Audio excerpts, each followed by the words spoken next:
Statistiques, exercice 2, page 144 du manuel Myriade. Rappel de l'énoncé. Pour la question 1, 25 personnes ont répondu à ce sondage. C'est l'effectif total. Pour trouver cette réponse, il faut compter combien il y a eu de réponses. Chaque personne répondant une fois, avec 25 réponses, c'est qu'il y a eu 25 personnes d'interrogées. Les valeurs prises par mon caractère sont les différentes réponses données à la question. Dans cet exercice, ce sont les nombres de frères et sœurs que les élèves ont répondu avoir. Il y a eu 5 réponses différentes, 0, 1, 2, 3 et 4. Ce sont les valeurs du caractère. Pour l'organisation dans un tableau, ma première ligne du tableau va parler du caractère étudié, c'est-à-dire du nombre de frères et sœurs.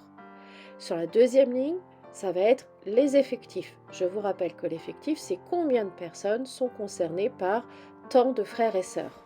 Nous avons vu dans la question 2 que le caractère étudié nombre de frères et sœurs prend 5 valeurs différentes, 0, 1, 2, 3 et 4. Dans mon exercice, il y a 2 élèves qui ont répondu avoir 0 frères et sœurs. Il y en a 10 qui ont répondu avoir un frère ou une sœur. 6 élèves ont répondu qu'ils avaient 2 frères et sœurs. 6 élèves ont également répondu qu'ils avaient 3 frères et sœurs. Et seulement un élève a répondu qu'il avait 4 frères et sœurs. Exercice 3, page 144. Rappel de l'énoncé, nous devons compléter le tableau donné. Pour connaître mon effectif total, j'additionne tous les effectifs. Je fais le total de tous mes effectifs. Donc je fais 22 plus 32 plus 6 plus 20 qui me donne un effectif total de 80. Je mets donc les informations dans mon tableau. Mon effectif total est de 80. Pour ma fréquence en pourcentage, le total de ma fréquence doit être de 100%. Donc je mets le 100 dans mon tableau. Maintenant que j'ai deux valeurs, mon effectif total et mon total des fréquences, je peux calculer le coefficient de proportionnalité.